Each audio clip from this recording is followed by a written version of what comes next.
Sejam muito bem-vindos à maratona Educando Filhos Sem Pirar. Hoje nós vamos falar se é possível ou não ensinar as crianças a fazer o que queremos.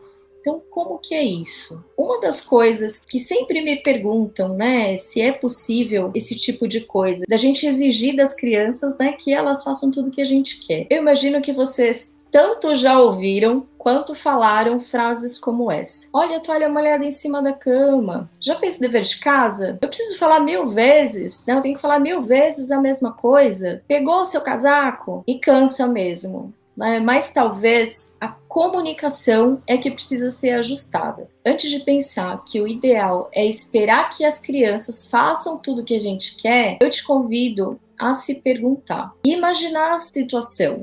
Imagina se você diz pro teu filho, olha filho, agora fica quietinho aí, tá? Que a mamãe vai fazer algumas coisas aqui. E aí teu filho fica lá quietinho. Filho, todos os dias, depois do banho, você tem que deixar a toalha no lugar, tá? Combinado? E aí ele vai e faz tudo que você pede, do jeitinho que você pede. Sem perceber, e aí por isso que eu digo, né?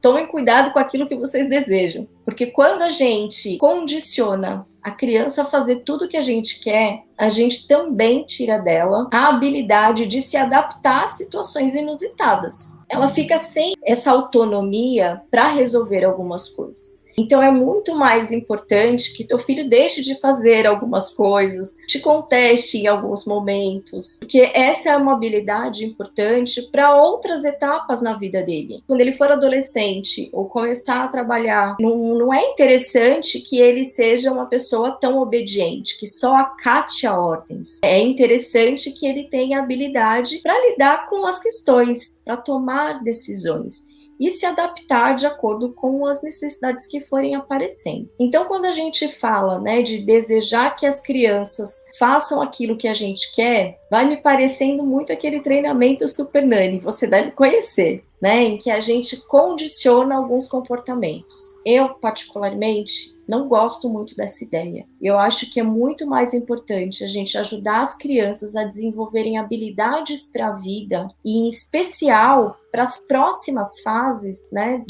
de como eles podem agir nas próximas fases, do que condicionar comportamentos. Então é bem importante parar para pensar nisso. Então, diante do aprendizado que eu estou trazendo aqui para vocês, nós não vamos condicionar o comportamento das crianças. Afinal, eles não são cachorrinhos para a gente adestrar, certo? Eu sempre gosto de usar essa analogia, porque é exatamente isso, né? Com cachorrinho a gente adestra. Diz, ó, xixi é só aqui, não pode fazer tal coisa, e ele vai se condicionando a fazer o comportamento que você quer. A gente treina o cachorrinho a fazer algumas coisas, né? Pegar a bolinha, fazer gracinha, enfim. Mas com a criança é diferente. Você até pode, eu não vou dizer que não é possível. Você até pode condicionar comportamentos, mas esse não é o melhor caminho. E eu quero te apresentar um caminho melhor, tanto para você quanto para o teu filho. E para quem está me acompanhando aqui no Instagram, eu sugiro que vocês acessem o link lá na bio, participar, né, da live que está acontecendo simultaneamente no YouTube, porque no YouTube eu estou compartilhando alguns slides e talvez você tenha uma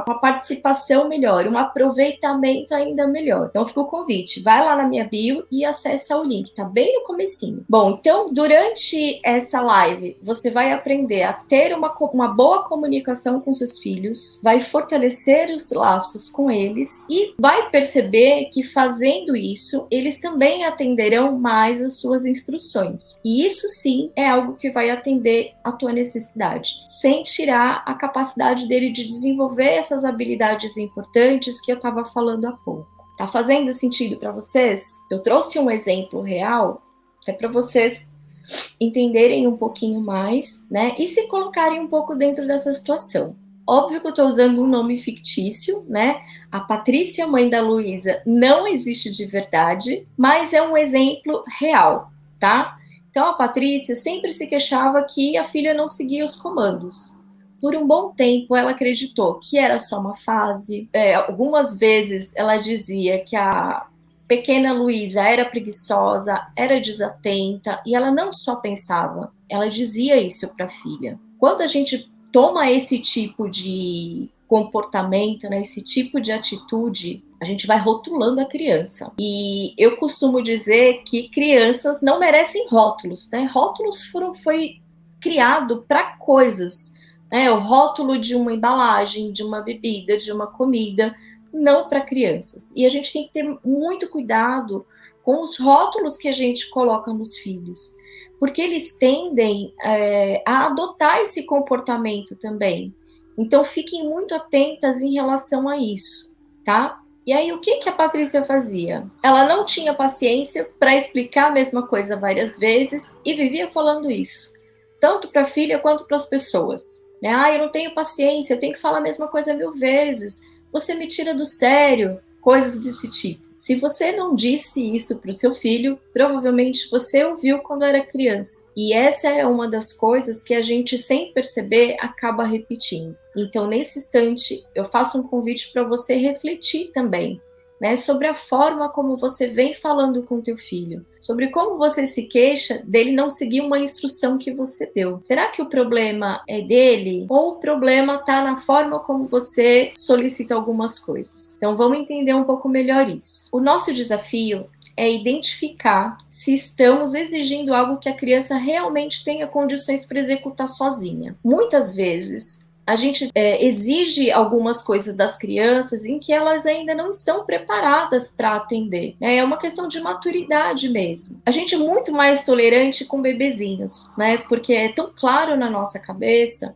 que um bebê não sabe fazer zilhões de coisas. Mas conforme essa criança vai crescendo, me dá a impressão de que o adulto esquece. Na prática é muito assim, a gente começa a exigir muito da criança, esquecendo que essa fase de desenvolvimento, ela acontece de forma bem gradativa. E aí eu preciso explicar um ponto para vocês, que assim, o cérebro da gente, isso de todo mundo, se desenvolve aos pouquinhos. Até os 21, 24 anos, ele ainda está em desenvolvimento. Se você, o teu filho, por exemplo, tem 5, 10 anos, olha quanta coisa ele ainda tem para desenvolver. Por isso é bem importante que durante todo o momento você possa refletir se aquilo que você está exigindo do teu filho não é demais para a idade dele. Nenhuma criança, né, sai dando os primeiros passinhos e aprende a correr ao mesmo tempo. Né? Ela primeiro faz uma simulação para engatinhar, vai conhecendo o corpinho dela, vai tomando consciência de como que o corpo funciona. E aí vai ganhando confiança, começa a engatinhar, depois dá os primeiros passos. E esses primeiros passos ainda são bem desajeitados, né? Ainda tem muita insegurança. Conforme ele vai adquirindo mais segurança nele mesmo, para seguir, né? Para fazer essa caminhada sem se segurar nas coisas, ou que você esteja segurando pela mão, aí sim é que ele vai conseguir andar tranquilamente.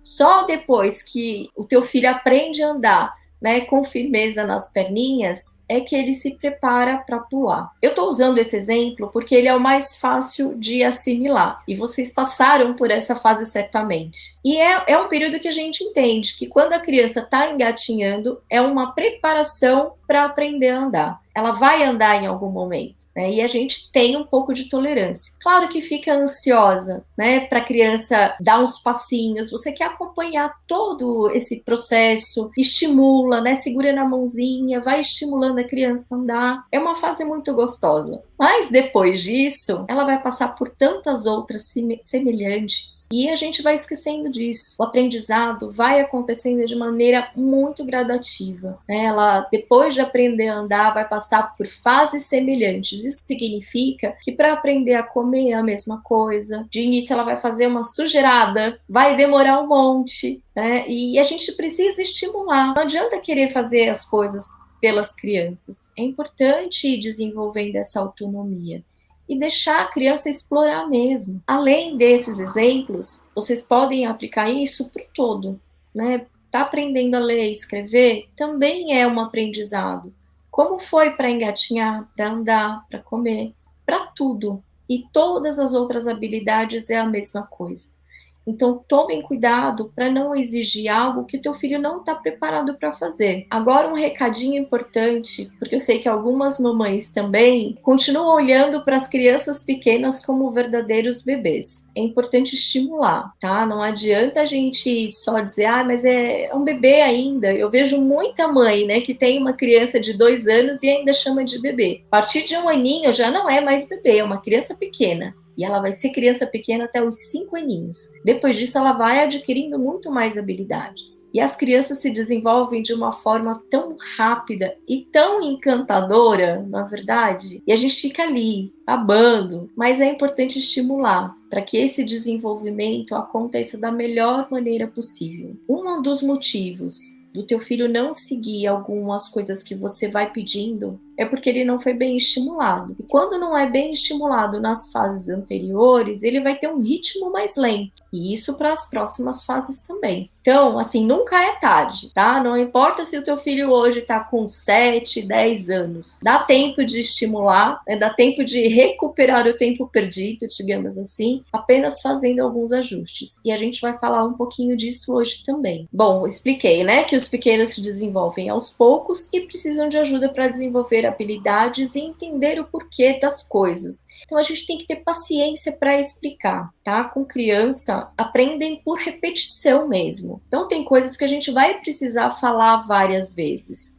E chegou o momento de dar dicas valiosas. Então quem não tem um caderninho por perto, corre lá para pegar. Essa é uma dica bem importante. Às vezes a gente simplesmente dá um comando, né? Por exemplo, eu não quero saber de toalha molhada em cima da cama, mas não explica o passo a passo. Pegando o exemplo da toalha molhada que muita mamãe reclama, você deve, depois do banho, colocar a toalha aqui. Por que a gente não pode deixar a toalha em cima da cama? As crianças precisam de explicações para as coisas. Muita gente me fala assim, mas no meu tempo minha mãe não fazia isso. Minha mãe não explicava o passo a passo e eu aprendi. É outra coisa que a gente precisa ficar muito atenta. Nós somos de uma geração muito diferente da geração que nossos filhos nasceram. Então a gente tem que ter um olhar para esse momento também. Quando eu era criança, por exemplo, tinha coisas que minha mãe não precisava nem dizer.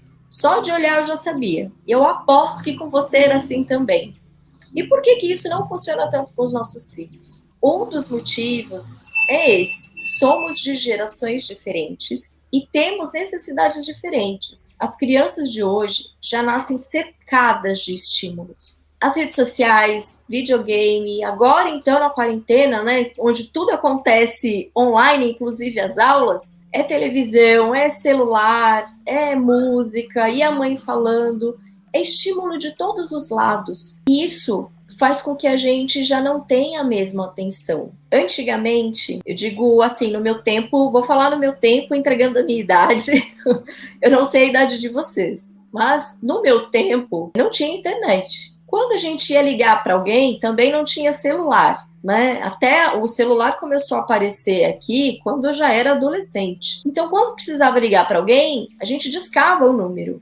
Hoje, quem é que lembra um número de telefone de cor? Até a gente foi ficando condicionada a comportamentos automáticos, né? Você pega o celular, procura o nome da pessoa e já liga direto. Tanta coisa a gente faz sem perceber, e por esse motivo é que a gente acha que a criança vai fazer o mesmo. Excesso de estímulos nem sempre é bom. Aliás, especialmente para crianças, eu diria que não é bom, porque elas precisam ter direcionamentos, né? Quando a gente fica preso, né, naquele formato, só fala, faz isso, faz aquilo, e não para explicar, muitas vezes a criança vai fazer algumas coisas porque você pediu, mas ela não está aprendendo com aquilo. Então é bem importante ter paciência para explicar o passo a passo. A outra dica é certifique-se de que está exigindo algo compatível com a idade da criança. Eu falei um pouco sobre isso agora há pouco, mas agora eu vou aprofundar um pouco mais. Eu vejo muitas mamães reclamando como é que a gente se certifica de que a criança está entendendo o que a gente está dizendo. A gente vai ajustando a comunicação de acordo com a idade. Então é importante lembrar que crianças pequenininhas têm um repertório verbal muito menor que o nosso. Não adianta você querer dar muitas informações. Sempre que você for ensinar o teu filho a fazer alguma coisa, vai explicando o passo a passo. E começa com coisas bem simples, porque o teu filho absorve pequenas informações por vez. Se você falar um monte de coisa, ele vai pincelar uma daquelas informações e não vai seguir o comando que você deu. Quando você se certifica de que ele está recebendo a mensagem que você está dando, aí sim você vai perceber que tanto você quanto ele vai ter um aproveitamento muito melhor dessa situação. Mas Simone, como é que eu faço isso? Eu dei a dica do passo a passo, né? De explicar passo a passo e de maneira simples. Uma das formas de você se certificar de que o teu filho está entendendo esse passo a passo é devolver para ele, perguntar como é que faz isso. Qualquer coisa. Se eu quero ensinar o meu filho a tirar o prato da mesa depois que a gente termina as refeições, por exemplo, eu vou explicar, num outro dia eu vou testar. E aí você pode perguntar, por exemplo, o que a gente faz depois que termina as refeições? Ele pode explicar qualquer outra coisa. A gente come a sobremesa, a gente escova os dentes. E aí você vai estimulando um pouquinho mais. Antes de fazer isso tudo, o que a gente faz com o prato que está aí na tua frente? Numa outra situação, você vai fazer de um jeitinho um pouco diferente. Vai explicar novamente e acompanhar como é que ele está absorvendo isso. Então, explica, faz a pausa. No dia seguinte, testa de novo. O que a gente faz depois que termina de jantar? O que a gente faz com essas coisas que está sobre a mesa? Vai perguntando de um jeito diferente.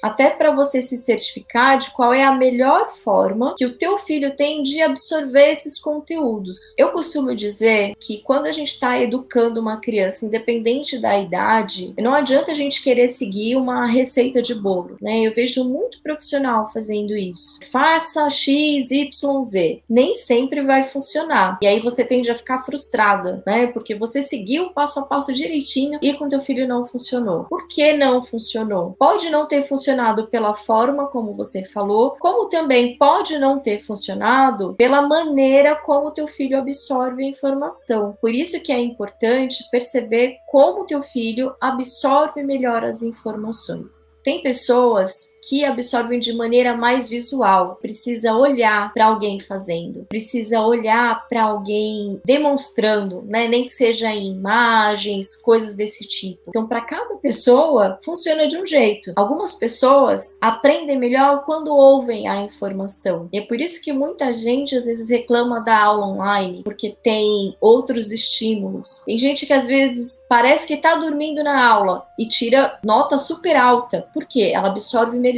ouvindo e não interagindo. Para cada pessoa é de um jeito. E aí você tem a missão de identificar qual é a melhor forma que o teu filho tem de absorver esse conteúdo. É do jeito verbal? É de um jeito visual? É ouvindo mais esse comando? Agora, se tem um exemplo que funciona bem para todo mundo, é quando a gente serve de exemplo. Sem dúvida alguma, as crianças aprendem muito mais com aquilo que elas veem a gente fazendo do que com aquilo que a gente diz para elas fazerem. Então, fiquem atentas a isso também. A gente está falando se é possível ensinar as crianças a fazer o que queremos. Eu dei alguns exemplos, né, de frases que a gente ouve ou diz. Expliquei que essa forma de educar que eu vou ensinando para os pais e trabalho muito com as crianças no consultório não é um formato de treinamento tipo Super Nanny, né? De condicionar o comportamento da criança para ela fazer tudo aquilo que a gente quer. Afinal, eles não são cachorrinhos para serem adestrados. Esse é um formato que a gente vai ajudando a criança a ter habilidades para a vida, porque isso sim é importante. Tudo que a gente vai ensinando para a criança, desde que ela é bem pequenininha, vai tendo impacto nas próximas fases, quando ela é uma criança maior, pré-adolescente, adolescente e, em especial, na idade adulta. Tudo que a gente não resolve nas primeiras fases vai como um grau de dificuldade ainda maior para as próximas. E aí eu falei também que sempre há tempo da gente melhorar essa situação. Sempre há tempo de melhorar a nossa comunicação com a criança, de melhorar a nossa relação com eles, inclusive de fazer aquilo que a gente espera. A gente só precisa ajustar melhor nossos comportamentos, as nossas atitudes, a maneira como a gente explica as coisas para ter um resultado diferente. Com as dicas que eu fui passando aqui, o grande objetivo é de que você pudesse ter uma boa comunicação com seus filhos, e por isso eu dei vários exemplos, né, de que as crianças aprendem de um jeito diferente e vocês precisam identificar qual é o melhor jeito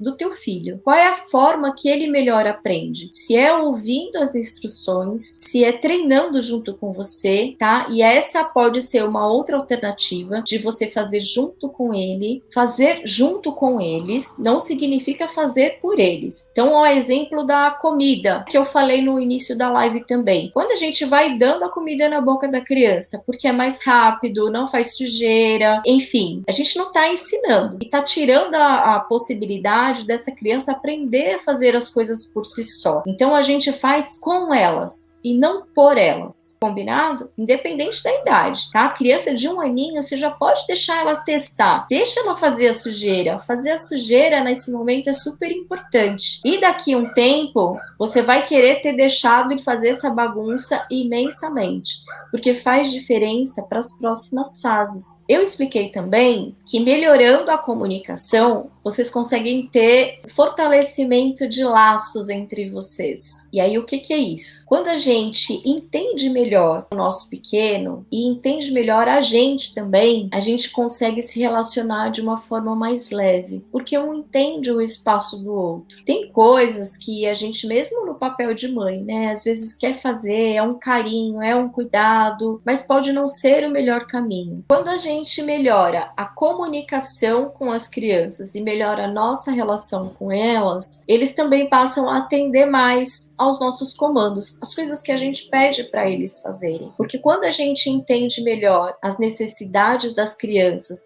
e como elas absorvem esses conteúdos, a gente também vai exigindo aquilo que é esperado para a idade dela. Se você tem alguma dúvida sobre esse assunto, escreve para mim. Tá? Pode me chamar lá no direct. Todos os dias eu coloco aquelas caixinhas de perguntas. Me mande a pergunta lá e aí eu vou te ajudando nesse sentido, tá?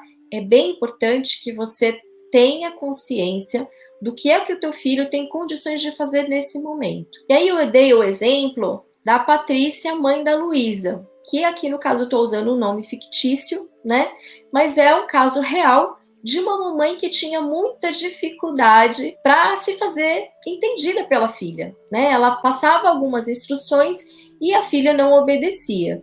Por que isso acontece? Segundo a Patrícia, mãe da pequena Luísa, primeiro ela acreditava que era só uma fase e depois ela dizia várias vezes, inclusive para a pequena, né, que ela era preguiçosa, desatenta, quando na verdade estava sendo exigido algo que não era compatível com a idade dela. Então eu reforcei bastante isso, do como é importante que a gente exija da criança aquilo que é esperado, que ela realmente tem condições de fazer. Não adianta a gente querer pular etapas e acreditar que vai explicar 1 ou 2 vezes e vai resolver. Não vai. E aí eu contei para vocês o que a Patrícia fazia e eu sei que é muito semelhante ao que muita gente faz. No consultório eu recebo uma série de famílias com esse histórico, né? Então esse é um caso baseado em fatos reais. A Patrícia não tinha paciência para explicar a mesma coisa várias vezes e vivia falando isso, tanto para a pequena Luísa como para os amigos, nos ciclos, né, nos ciclos sociais, entre os amigos, família, enfim, ela vivia repetindo isso.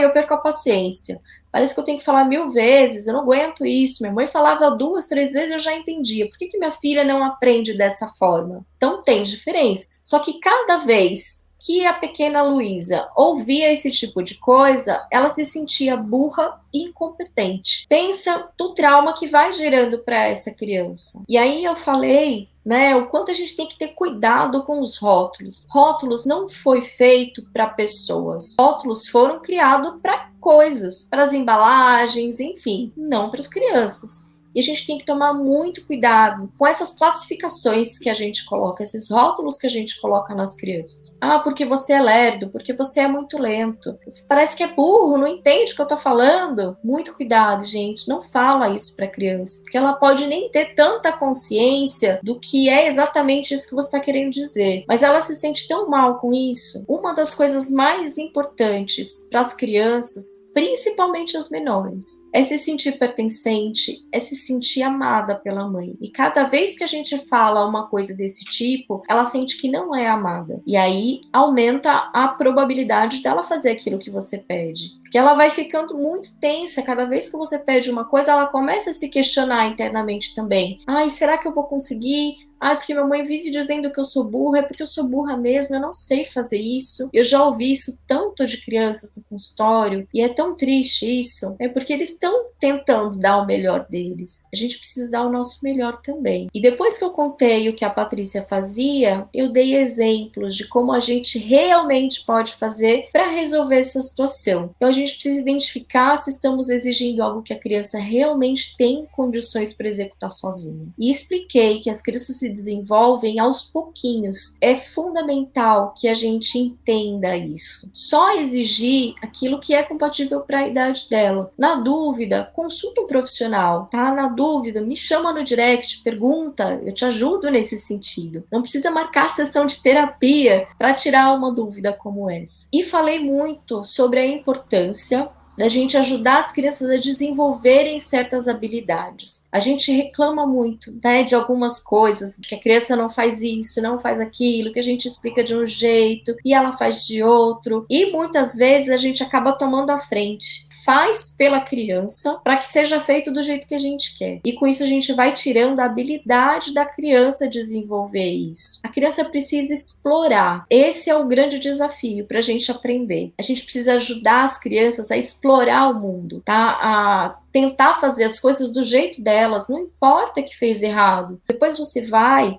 com paciência e explica o passo a passo, como eu expliquei aqui. Aí vai chegar uma hora que ela vai aprender. Uma forma dela aprender mais rápido é você ajustar a comunicação para a melhor maneira que ela entende, tá? Se a criança é mais visual, demonstra, mostra um vídeo de outra criança fazendo a mesma coisa, um desenho que o personagem, por exemplo, está comendo sozinho. Olha, a Peppa Pig come sozinha. É assim que a gente come sozinho. Você já está grandinho, já consegue também. Vamos tentar? E vai dando estímulos para a criança se arriscar. Isso é bem importante para as próximas fases. Vamos pensar que a gente não está preocupado em educar a criança só nessa fase que ela está. A gente está preocupada em ela ser um adulto saudável, que consegue tomar decisões, consegue se virar diante das situações. E para que a criança chegue nesse patamar, a gente precisa desenvolver essas habilidades desde a infância. E aí eu dei 3 dicas bem importantes. Explicar o passo a passo de um jeito que ela entenda, se certificar de que a comunicação é compatível com a idade dela e perguntar a ela o que ela deve fazer. Sempre que você pergunta para a criança, né, o que a gente faz agora? Eu dei o exemplo de quando termina de almoçar, para quem está ensinando a criança a tirar o prato da mesa, mas é uma dica que você vai adaptar para todas as outras situações. Né, para qualquer coisa que você queira ensinar o teu filho a fazer, desde amarrar o próprio sapato, a escovar os dentes, qualquer coisa, você se certifica de que ele está aprendendo, e não tem outra forma, não é só olhando ele fazer, né, vai ajustando a comunicação. Gratidão, até mais!